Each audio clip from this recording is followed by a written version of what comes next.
বাসটা পেছনে চলে আসি। Hello guys, welcome back to my channel. তো আজকে দেখবো হামসগেরিয়া শ্মশান। তো মন্দিরটাও দেখে নাও, মন্দিরটা কত বিশাল। আর ঠাকুরটা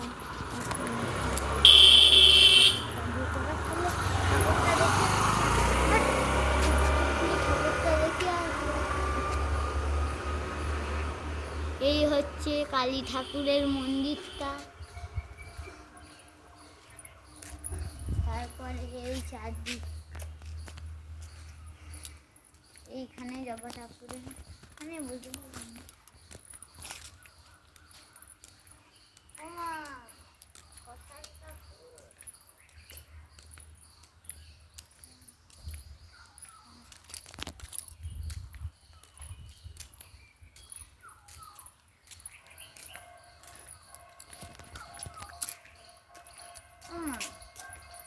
মা এখানে এতগুলো মন্দির কেন গো? এখানে এত ছোট ছোট মন্দির, সমাধি ওগুলো। সাইকেল ওখানে রয়েছে। তো আর যাবো না, চলে চলো, একটা ফাইনালি দেখিয়ে দিলাম।